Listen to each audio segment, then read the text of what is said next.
follow the predetermined path.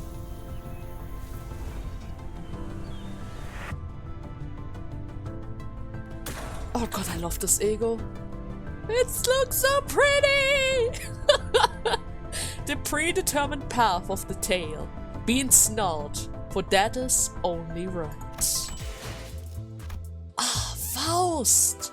And of course Honglu as well, because Honglu also gets a horse.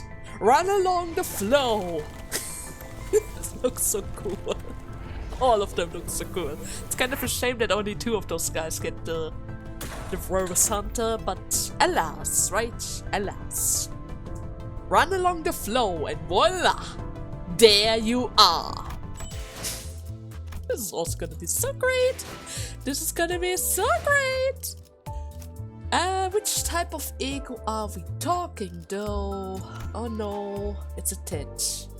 But then again, I barely used the hex snail. I guess it's fine. We can equip the lasso. And here... Oh, I don't even have a slot for this yet, which is perfect, because now we have more great stuff on Honglu. Oh, isn't that just great? Absolutely great. There you go. And with this, we are ready to continue our journey. Right after the crushing defeat of Don against... what was his name again? Camilla. Yeah, I don't really like this guy. Not one bit. It's a shame that Dawn wasn't really able to use any of her identities. I'm pretty sure she would have been able to beat this guy. If only... oh, I'm sorry. If only she would have been allowed to use her ego and her sheep gear. The sheep equipment is actually kind of nice. It doesn't really have the highest clash power, but it's not really necessary. It is able to tank and heal itself without issues. So as long as we continue our attacks and apply more and more rapture on him, Dawn has a decently high chance of winning that fight. Now technically speaking, if she had an avoid dice like a She Association, might have been a little bit better. Especially since she got a benefit from losing her health, which would also increase her haste. It would kind of counteract his haste boost. Right? If we were to go for the She Association instead. But nevertheless, if she would have been able to use any of those items, she might have had a decent chance of winning this. Oh well, let's see if she is able to make a full recovery in 7-7 of the excellent dialogue in which our exceptional informative LCD department has passed intel to us in our second communication. So we have another chance to talk to our guys. I wonder if that rude person is there again. But then again, I think she was in the LCCA department and not LCD, right? Yeah, LCD was the detective department. Well anyways, does anybody wanna take a quick stroll about the empty lot while we wait? After nervously looking around the room, Rhodia tried to leave the tent, but Vergilius stopped her. No, stay. I have something to share. Oh, come on. Can you give her a moment? At least until the mission is over. I know the lass really botched it this time, but nothing came of it at the end. Did it? Sure. The company has some exclusive information that they would like to share with you. That is the only reason that I ask you to stay. Oh. Sir, Lord Redgaze, earlier what I had done, hold on. I won't hold it against you. So please be quiet and just pay attention. Oh, Redgaze the Lustrous! I swear to pledge my undying loyalty to thee! Hold on. Vergilius produced a small tablet and began loading something up on the screen. The one who will now brief us on this exclusive intelligence cannot be with us in person, due to some personal reasons. She wants me to tell you that she regrets having to deliver the information remotely via this device. Alright, did we get a picture of that voice now? Hello? 1, 2, testing. Am Am I coming through? Didn't Hannah Fixer ban any unauthorized recording or video feed earlier? Of course, but we have received prior authorization. Besides, P Corp is already recording the conversation of every participant in this mission. They are! Well, that just sounds like a roundabout way of saying that they've got all of us bugged. Of course, the authorization was not free. We had to convince them that the information would be pertinent to capturing the entity of the origin of Manchaland. Who is that? Moses. LCD, On-Site Investigative Reasoning Team Leader Moses here. I've been studying and investigating the distortion phenomenon for a long time, and... Okay, that reminds me. We did have a quick call with someone from the LCD back then. We had a pretty bubbly personality though. I think her name was... Who the heck is that? Alright, Elsa. So Moses is somebody else. Hey, it's me again, Elsa. Been a while. Hunting Bloodfiends this time, huh? Don't tell me you were about to jump headfirst into a business without even asking the our team leader. I'm telling you now, she used to bust plenty of Bloodfiends heads back in the day. You tell them how you used to whoop the bosses, you go psh with that smoke pipe and went woo and... Aha! Well, yes, I do have some experience with investigating and battling some Bloodfiends. I've even met one of the Bloodfiend elders, also known as the First Kindred. Wait, one of the First Kindred? Oh, let's see. The one we fought last time was the Sixth Kindred. And a Seventh Kindred. Well, I don't want to waste your time by talking your ears off about what happened that day, so I get straight to the point. Didst thou slay the First Kindred? Of course not. Yeah, 'cause you went easy on them, I tell ya. No, the Bloodfiend took mercy on me. Our meeting wasn't as bloody as the scene you might be imagining at the moment. In fact, she was generous enough to give me a place to sit, and we even had a moment to converse. You were able to talk with them? What, the Bloodfiend actually gave you a seat? You expect me to believe that? Hey, not all Bloodfiends are evil! You don't know it, but we have a very kind one right here. Right? Hey, Harut! You do not talk to the detective, I mean, our team leader like that, capiche? Uh-huh. I do understand that the public reception of the Bloodfiend is far from amicable, but I do know that at least some of them, including the elder that I have met, wishes for a peaceful coexistence with humans. Back then, I used to be able to state with absolute certainty that the Bloodfiend weren't special, that they were no different from the distortion I would face in the past. Those wells of blood splashing inside their pupils were my evidence back then. But when I shared this thought with the elder, she did not confirm nor deny my assertion. But now, I would like to make a correction to my prior theory. Bloodfiends cannot be explained only through the simple lens of viewing them as distortions. Their essence is similar to that of a distortion, yes. However, we eventually drew the conclusion that the Bloodfiends cannot be filed under that category. Our attempts to resolving a Bloodfiend as one does a distortion has failed. Studies into their true origins are currently underway. Well, if your team is looking into Bloodfiends, then I suppose you have some public, unavailable information to share with the rest of us, right? Yes, I suppose we do. I noticed on the video feed that Moses intensely, yet briefly, stared at Otis before continuing with her briefing. Maybe they knew each other from somewhere. Really? Otis? Which brings us to this. The following is what we have learned about the kindreds of true Bloodfiends.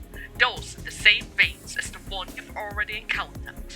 I'm not talking about the one that manifested as distortions after the White Knights in the Dark Days incident. mind you. Alright. It is said that the primogenitor, the very first Bloodfiend, wielded unimaginable power and could embrace countless humans and turn them into their kindreds. However, starting from the kindreds of the first generation, after the primogenitor, which are referred to as the first kindred, they were restricted to creating only 2 kindreds of the lower generations in their long existence. Something about how they can't just create family willy-nilly, or something like that. I drew this chart, by the way. Not half bad, huh? Yeah. I think that Castic Guy was pretty disappointed about choosing Sasha as his kindred. Faust finds the inaccuracy in your statement difficult to correct, due to their generous nature. When a Bloodfiend of a higher generation creates a lower generation kindred, the one that embraces them is called higher kindred, while the one that's been embraced is called lower kindred. It is often the case that kindreds higher up to the bloodstream wield as much power than the one beneath them. You started your sentence with the condition "it is often the case." Therefore, it can be interpreted as a statement that there are cases in which such is not the case. You're right on the money. Just like how distortion is different, Bloodfiends are also different in ways. That our team leader will explain. Yes. Each Bloodfiend's power and idiosyncrasy, often varies depending on the higher Bloodfiend's ability. However, it is usually possible for lower Bloodfiends to revolt against someone higher up the bloodstream. Where there's no physical barrier stopping them, there's an intense psychological barrier preventing them from doing so. Like a parent to their child, huh?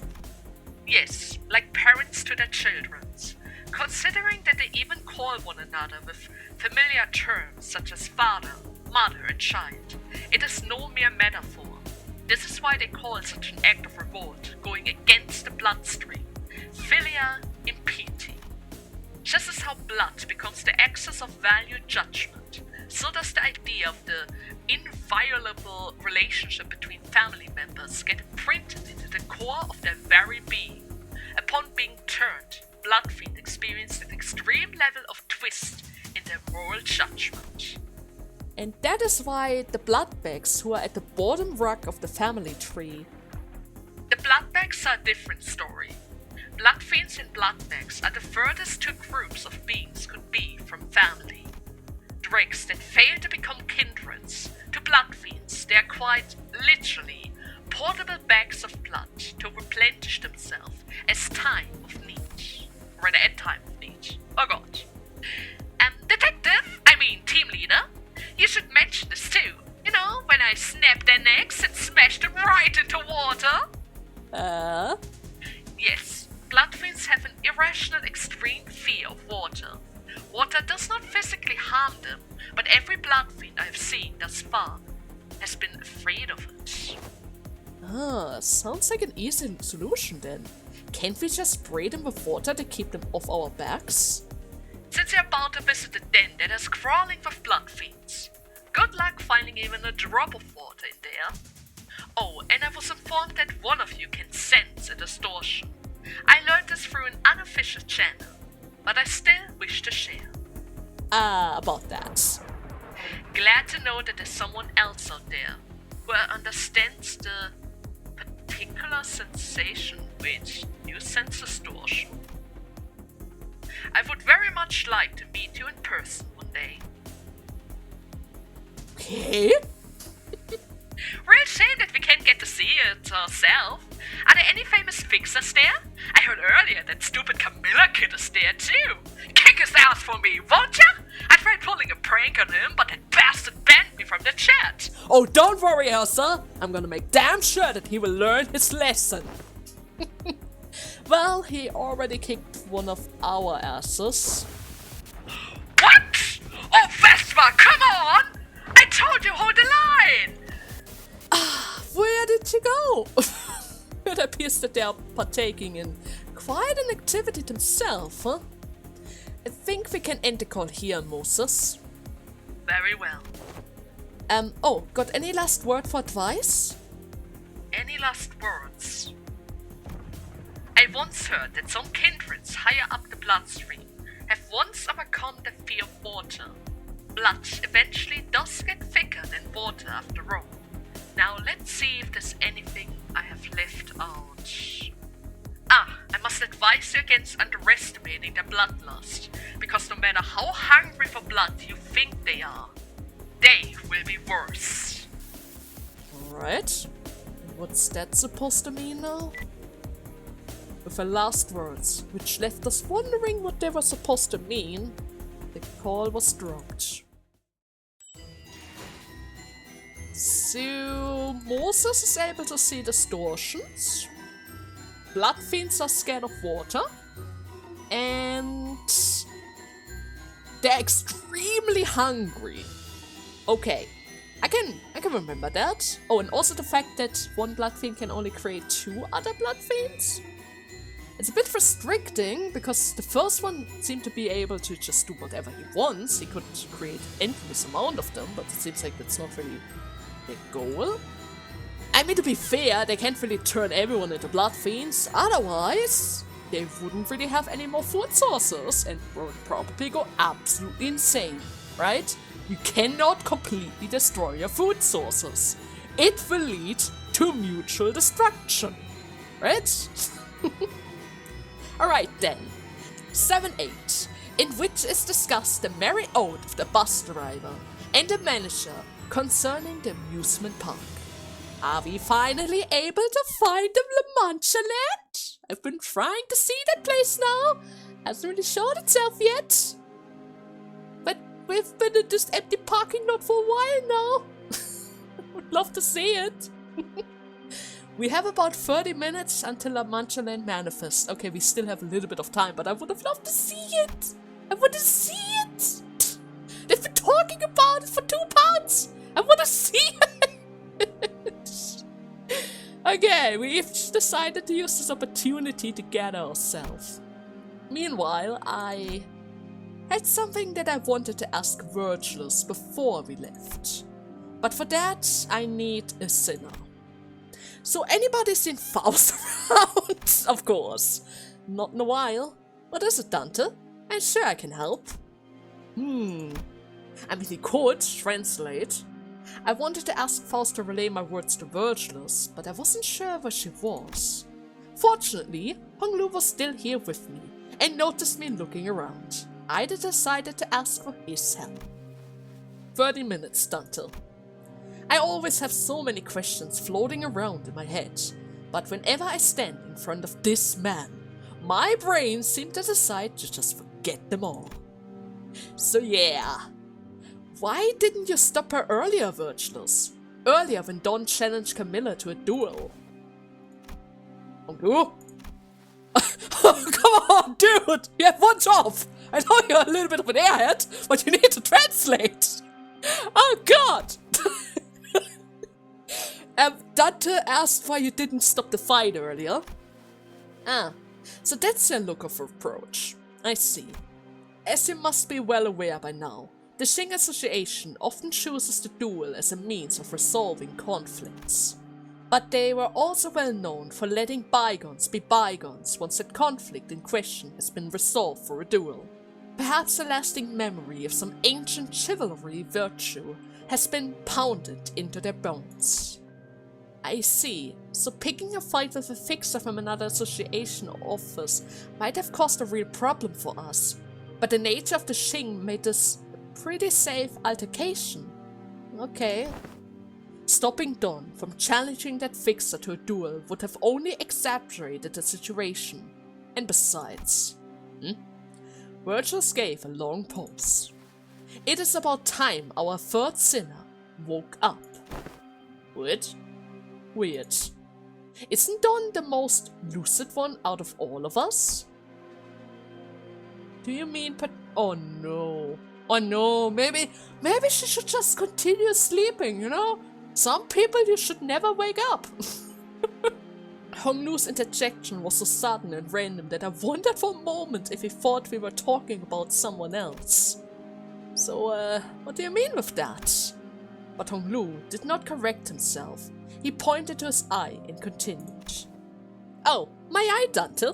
Always twinkling like two bright stars. They're so fascinating. Eyes? I noticed that the light in Hong Lu's left eye was growing dimmer, like light fading away as it sinks into the depths of the dark water. Okay. Wait, I have something else that I wanted to ask you about. What I really wanted to ask Vergilius about was what happened on that train. But I wasn't sure if I could just bring that subject up in front of Hong Lu, especially when Faust wasn't around. Oh, what's wrong, Dante? You look flustered for some reasons. No need to shiver your clock hands so nervously, Dante. You don't actually believe I wasn't let in on what happened aboard the train, do you? Sounds like Faust kept him updated. Well then, tell me, what was going on with Dawn back there? No, I mean, what is she? They're asking what Dawn is? Dante, it is not a wise use of your time to ask a question to which you can find your own answer with. Besides, there are more pressing questions you should be asking at this point. What shall happen with our third sinner, for example? What do you mean with what should happen with her? I get it. I guess it's Dawn's turn now.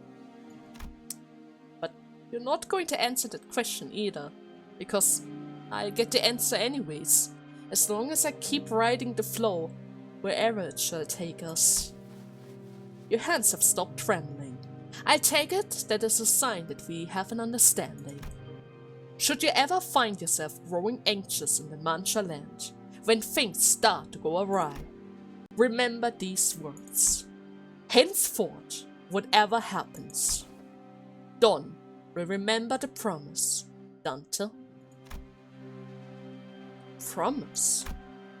I have no idea how that word is supposed to assuage any of my fear.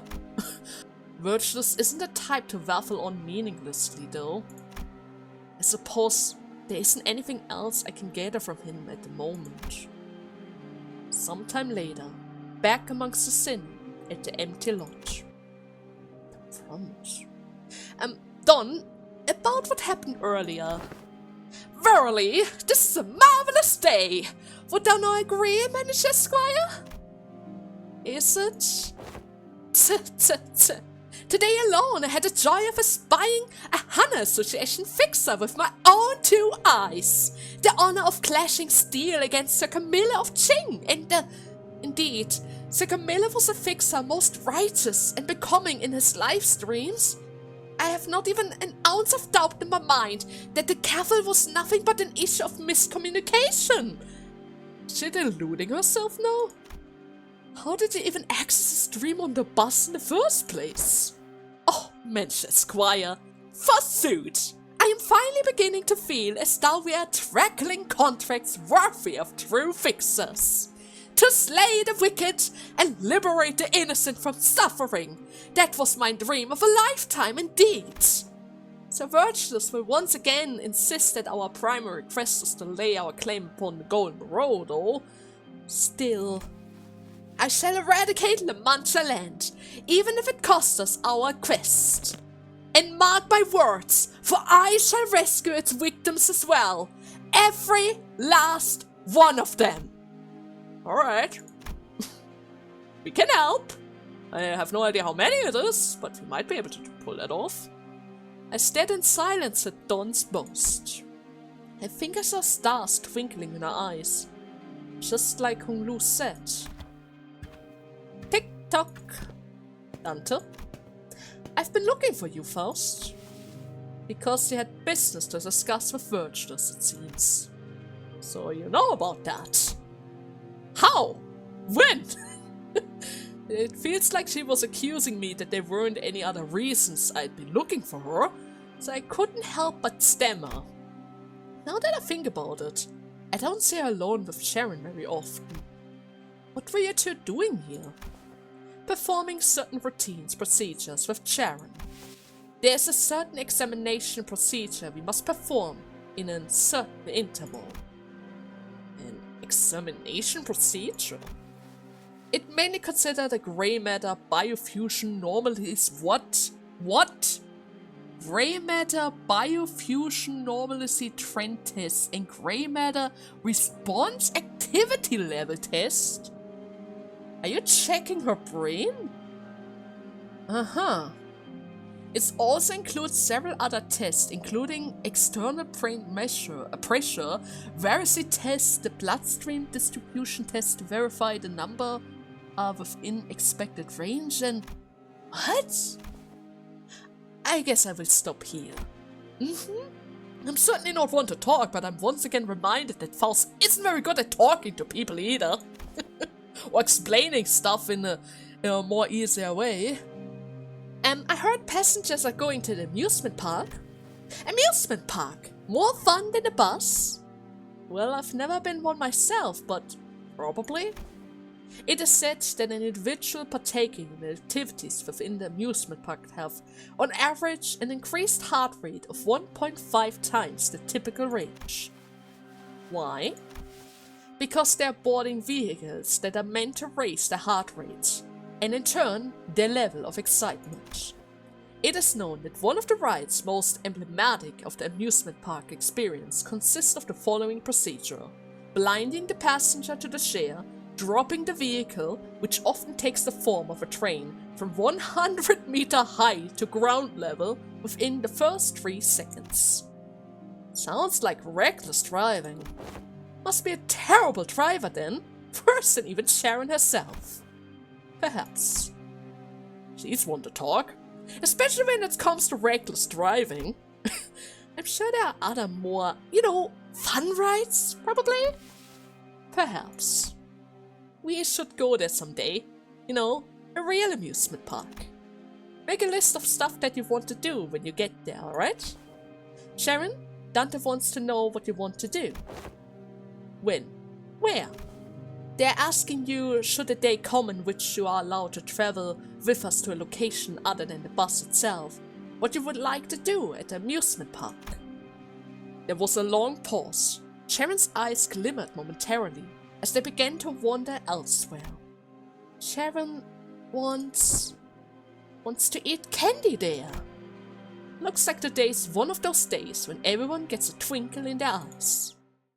The spark is everywhere, which is good, because that usually means a lot of luck.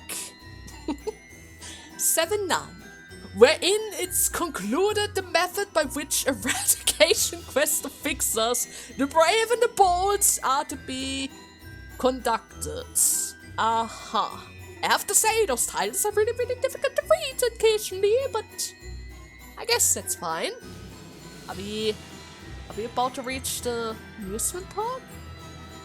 Yes, Manchaland, that looks like a ticket booth. Yes! Alright. Oh. Wait. First I need to go back to more normal team. 7, 8, 9, 10, 11, 12. Okay, I think with this we are ready to go. Let's march on! Fixers began gathering one by one at the site. Manchaland is beginning to manifest. From the moment the music began to play, which measures at 1200 hours today, La Manchaland will be open until 2212 hours today. What? Even when you feel like giving up on yourself, I promise. Is that it? Well, how will you live on? Thank you for everything. Don't forget those fixer magazines. Please, I don't want an adventure. Stop, please! I have conceived an idea most ingenious. Okay. It's the same phenomenon which I experienced back at the Great Lake. But these memories are much more fragmented, opaque. The glimpse of dawn that I saw were nothing like the person I know. But should I follow this journey to its conclusion? Oh, Dante, we have no choice here. And we should ask ourselves a different question. What shall happen with our third sinner, for example? Oh god. I'll understand what all these glimpses of memories mean. Like they always have. And we made our way towards Manchaland. Ah, there it is! There it is, Sinclair! Do you see it? It's finally here! Manchaland. This place is pretty spooky, huh? Maybe, a little bit. It smells like blood. We are contending with a phenomenon that was devouring dozens of fixers. Do not let your guard down. Here they come, those Bloodfiend bastards! I mean beasts! Whoa! Look! Visitors! Darn, I really could have broke my viewer count with a dramatic shot like this. Weapons in their hands. They're not civilians. Executive Manager. Isn't there something off about their outfits? Those anachoristical antique costumes are quite a novelty these days. Anachronistic? I have identified several individuals dressed in clothes that are difficult to be worn without assistance. Meaning that maybe someone in there forces a wardrobe change on them. As murmur among the fixers begin to grow, slowly increasing in intensity, Alessio shouts from behind the line for us to stop. Hold! Do not approach the Manchaland, lad! We must allow it for the first 10 minutes post-manifestation to expel its waste. Stand behind the line for safety. Who are they? What office are they from? Are they associated fixers? And what do you mean with waste? Excitement in the air as the fixer attempted to guess who they are. Who? The Fire Fist of? What? They are all from the Fire Fist office. I recognize the outfits. They're from our office. I told you, boys. I told ya. I told you that the boss ladies are going to make it. Even if they were to fail their education contract, if they can make a 15-minute testimony and share what intel they found, we'll nab the contribution reward in the butts. Like I said, please hold on for at least 10 minutes until they finish expelling. A fixer ignored Alessa's warning and rushed out to greet the survivor and help her to her feet. Big sis! Big sis! We made it, boss. We made it. We can finally move out of that moldy semi-basement office and find a place with more sunlight. Remember how they all scoffed at us? Come on, let's go. Let's do some interview, get paid, and make a name for ourselves. Yeah, survivors my ass. So just hold on a little longer, okay? Manchaland, bloom your smile of joy. Manchaland, let's all ring free here. We hope you stay away from here. Okay. Bloodbags at the gate. They were likely turned moments before they escaped. Bitten by small fries. Going by the speed that she's turned, the higher up the bloodstream you go, the faster the transformation occurs. I guess some powerful Bloodfiend can make it happen at will, or set it to occur at the time of their choosing. So once they get out, they all transform. Hey, you guys seem like an expert here. Got any pro tip for newbies like us? Pro tip? I've got one. Humbly accept your debt if you don't have what it takes. Getting turned into a Bloodfiend's bloodbag is no different from death itself, you know?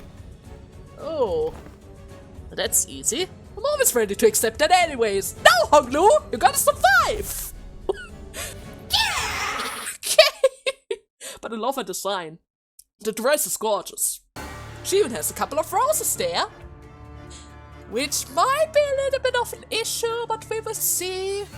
I mean, in the battle pass we already have the Blood Rose. Maybe we might run into that abnormality around here. Okay, what do you have? Hard Blood Wedge. For 7, inflict blood count. That's not so bad. Has an attack power of 11. Hard Blood Chomp. 3 coins, 3 power, 9, 13. If the target has bleed, deal 10% more damage, inflict more bleed count on every single hit, and something else. Blood Tingle Scissor Blade. Max value of 10. Stage 1. Blood Tingle Scissor Blade. Used for special skills that she can't really use right now. Then we have Hard Blood Power Shop. On use, if the target has 6 bleed count, base power is increased. Deal 5 more damage for every... Okay, you know what? I'm just gonna click it. That movement is a little bit distracting.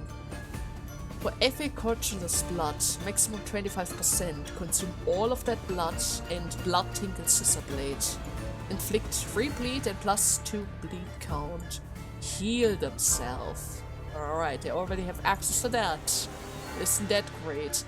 And if they go for their counter move, they're able to get more of that Caucasus blood on themselves. And that blood, I can't really check the blood themselves, but I'm pretty sure, yeah, right, it increases their offensive level and defensive level. That might be a bit of an issue, but we will see. And if the target has bleed, heal themselves 50% of damage dealt. After attack, if the target has 8 bleed, gain more of those Caucasian blood. Prioritize target with bleed, turn in. If this unit fails to deal any damage this turn, gain fragility and offensive level up because they get hungry. At +1 Bloodfiend Tingle Scissor Blade, enhances the blade of the scissors. Okay, so does that mean they are getting stronger? Or do they get access to more abilities? And then Bloodbag. When hit, gain 1 bleed count. Gain Contagious Blood every time this unit loses 20% HP. If there's a Blood Fiend on the field, regardless of whether it's an ally or an enemy, increase Blood Feast by 30. Oh!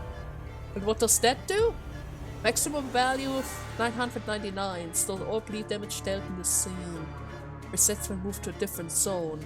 This value is shared by all characters. If there's a higher kindred amongst the allies who also consume Blood Feast, the student cannot consume Blood Feast until that ally consumes it first. Dawn was second kindred. Maybe, as long as Dawn is around, we can stop this? Maybe? I mean, it says enemy or ally. Dawn, you need to stay alive no matter what happens, alright? It's really important. Really, really important. Alright? Alright, let's go for the strong moves first. They're going to get a couple of free hits around here, but there isn't much I can do about it. If I guard against it, it wouldn't really make a difference either. And besides, we only have 10 turns for this. We need to make quick work. And actually speaking, now that I think about it, I haven't even checked the other guys. They might have some different abilities. We have a female and a male version of those Bloodbag thingies.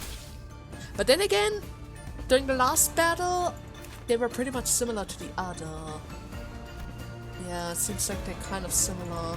Same coin power, same strength, same application of blood. And the passive should be the same as well. Yes. They also go for blood feast thingy. Alright. Is there any way for me to see that blood? Or is it this? Oh, righteous. At each turn, gain 1 haste, offensive level up, and defensive level down next turn. Gain 2 additional offensive level up after every 3 cumulated turns, maximum of 6. On Clash win, heal 3 SP. On kill, gain extra Clash power next turn. Oh! Well, look at that! Well, it's really, really motivated around here. Love to see it. Let's go for a little feast. Strong enough. Let's go for the stronger move for additional damage. We could technically already created a small barrier. But then again, I don't really have a spear on him yet, so we might want to go for the strong move after all.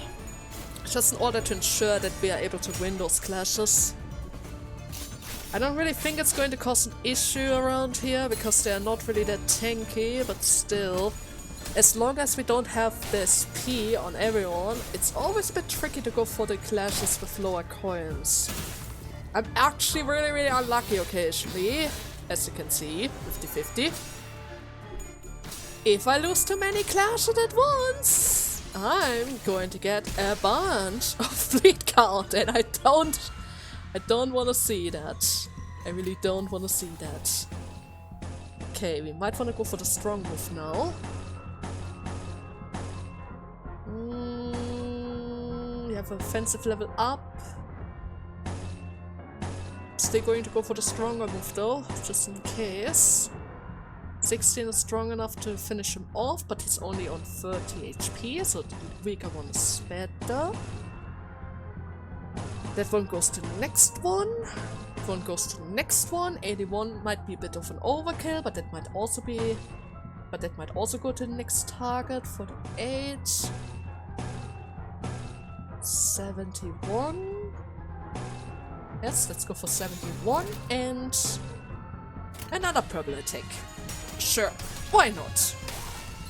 Come on, Don! He's fragile, you should technically be able to finish all of them off. There we go. Yeah, that's a bit of an overkill. I should have probably used that ability on somebody else, but it's fine, Faust. As long as you keep killing them, everything else doesn't really matter. Right? Everything else doesn't really matter. Okay, 19 is good enough. Then again... I need more charges. It's fine. 15. 66 is a lot of damage. Ah, you have no sanity. That might be a tall order. You need to win 3 times in a row. I mean, it's possible. It's not really likely, but it is possible. Maybe we can just stagger them before we even come into that position where you could technically lose the classes. Right? I mean, Gregor is decently slow. We have like 5 different skills that need to be used first before Gregor gets his turn. And that one guy is barely alive. Right? He's barely alive. The second guy got staggered. The third guy got staggered thanks to Dawn. Yes, we don't need to worry about it one bit. Especially seeing how we already lost the first one of my takes. It went down to 4 going power. Oh yeah. That is fine. It's certainly fine. At this point he's already kind of dead, so it doesn't really matter what we do now. Right, my sword! Certainly. There you go. That wasn't so bad, right? That wasn't so bad. Even though that big guy, he should have probably waited for like 5 more minutes. I mean, the other guy specifically warned them. They specifically warned them that you should wait 10 minutes, just in case. You never know what happens around there. They were warned beforehand that there might be Bloodfiends around. And that some of them might turn is a given in this situation, right? But oh well. Alright then, narrator. La Manchaland, bloom your smile of joy. La Manchaland, a place of freedom to dream side by side with Bloodfiends alike. We wish you a wonderful stay here. Admission ends in 5 minutes. Please form a line and enter in orderly fashion. Remember, enter through the back left and exit through the back left. Entry may be difficult once the admissions are over, so please wait by the gate with your blood pass. What? Well then, I hope I'll be seeing some of you again in a couple of hours. The fixer's cold voice, contrary with the cheerful voice, echoes from the announcement. She really likes making things ominous, doesn't she? Yeah. Vergilius only gave us a light nod. Strangely enough, his aloof attitude was what gave me peace of mind. And the last thing I saw before the gate shuts behind us was The odd look on the eyes of every Peacock employee, all intensely fixed on the closing gate of Manchaland, as if they didn't even want to miss a little glimpse of it. You say peril. Seems like the Peacock guys are quite amused. Still wonder what's up with those guys. Maybe this whole place is something like those, what was the tale? The Red Whisperer? The guy with the flute. Do you remember the tale of the guy with the flute? He was able to ensnarl everyone, every rat in the city in order to make the city clean again. And then once they didn't get paid, he started to install the children as well. Maybe something similar happens around here. That would certainly be one of the reasons why they decided to do something as crazy as entering a park full of Bloodfiends, right? Earlier, they have assigned the gathered fixer with areas, or rather in areas. Yeah, looks like we'll be going our separate ways here. Different areas.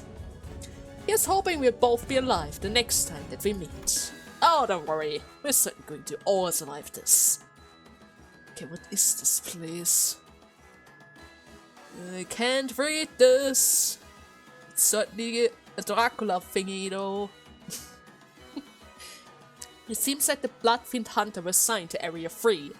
Directing you to Area 2 and us to Area 1. Pleased to be working with you guys. Name's Hugo. The fixer from earlier, whose name was Hugo, appeared visibly relieved that he was assigned to the same area as us. Okay. Here, look at what I found. A map of Manchaland. That is how you know that I'm the ace of the team. The ace? You just picked up one of those random dozens of papers strewed around at the entrance. But this is an amusement park brooch with a map on it. I don't even want to imagine what those brutish office guys would have done to me if I got lumped in with them.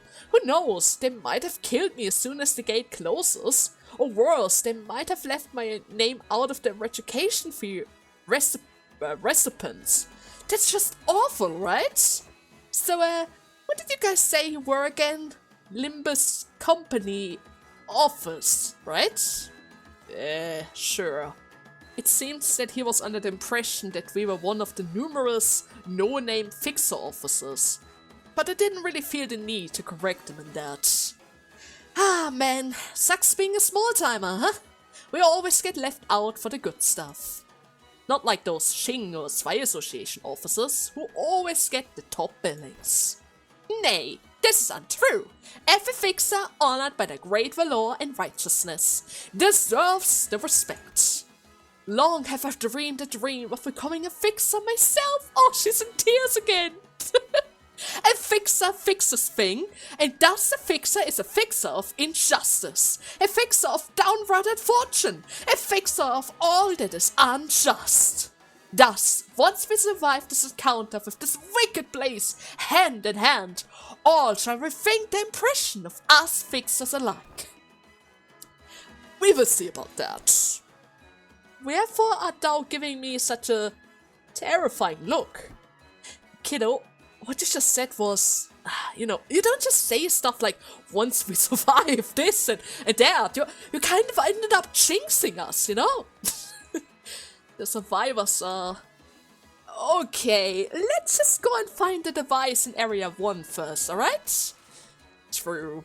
A glance at the brochure revealed many kinds of rides here, and we are at the pretty and wonderful place. Ooh, installed here rides and attraction called Fixer for a Day. Fashionista show? What? All that stuff just sounds like a typical amusement park stuff. It even got themes. What rests at the insapience of this place? I must wonder. I don't know. But it ain't our business to know, ain't it? I ask nonetheless, for I must wonder that shrouded beneath the scar of time lies the place of joy it once claimed to be. Laughter from the heart and unforced. Oh god! Are those stitches? Oh god!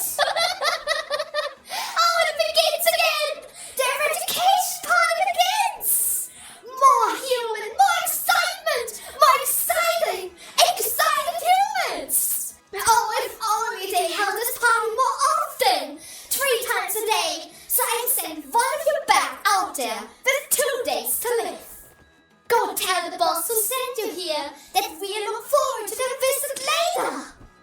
Aha, so how about this instead? Tell us where the device is, and I kill you as painlessly as possible. Oh, I like it! I love it! Oh, so splendid! Words so nasty, yet blood so tasty. Don't be so hasty though. We've got plenty of events to cover. Fashion show, popularity content. Oh, how so exciting, isn't it? So this is thou hast made mockery of the guest and fixer alike. Oh, I almost forgot the most important thing. I can't have you just skitter around here looking so unfashionable. You know that, right?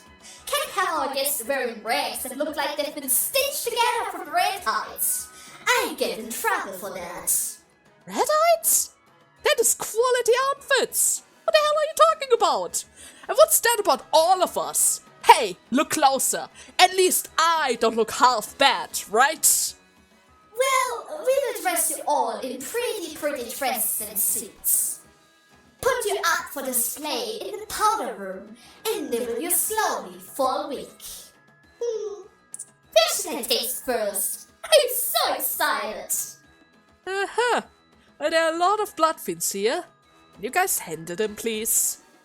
Worry not, for Nod has put a momentarium on their deaths here. They appear to be much inferior to the one that we've engaged aboard the train. I believe they are, at best, as strong as that prosthetic fixer. Most likely weaker, though.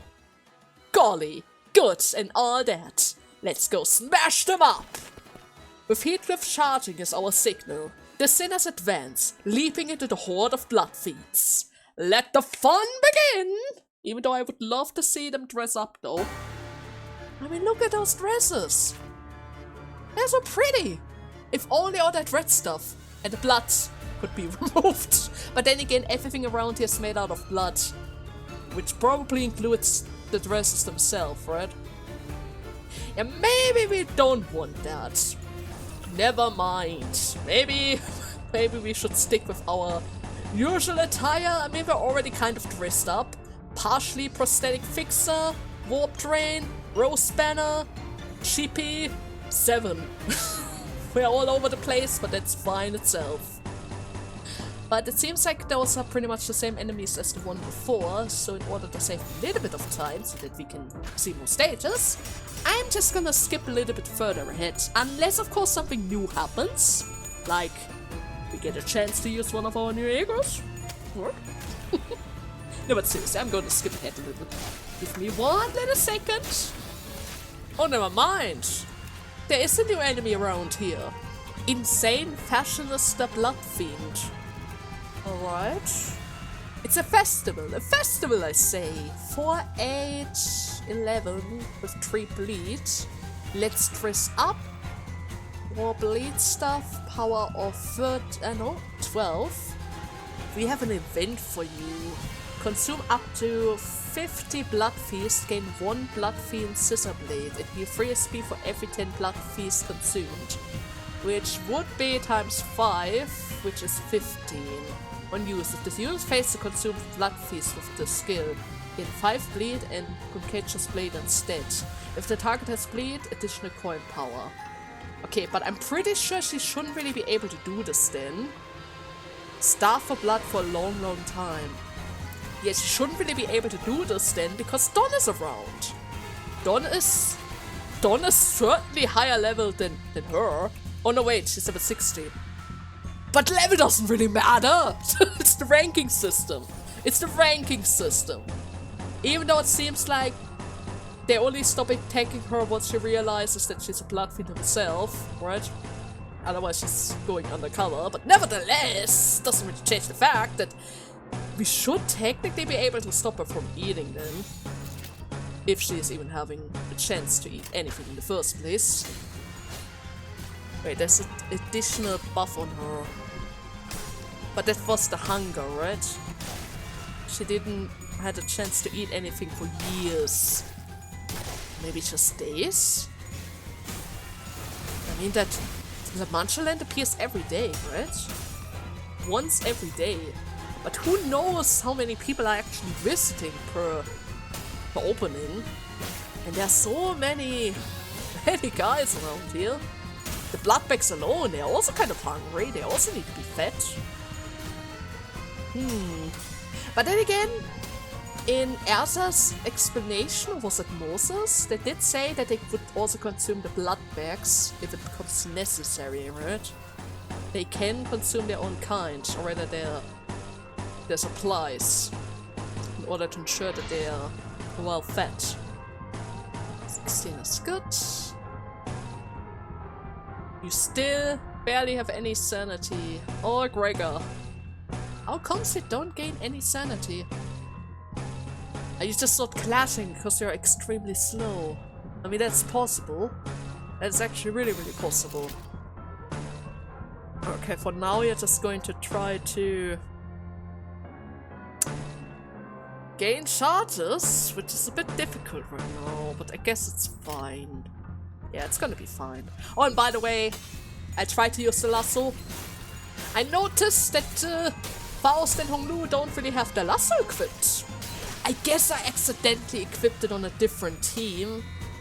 Yeah, I equipped it on my Mirror Dungeon test run team. I might want to change that later once we go to the next stage. Because I really want to see those horses. Those are probably really great. Not only do they look gorgeous, they might become really handy. Especially since we have partial rapture attacks around here. We have charge, we have paralysis, we have rapture. And a couple of shields thanks to Honglu, right? We have everything across the board. Alright then. But that wasn't so bad. Look at her! Yeah! That's my Dawn! MVP title 40%! Even though Faust is around. Faust usually does so much damage around here.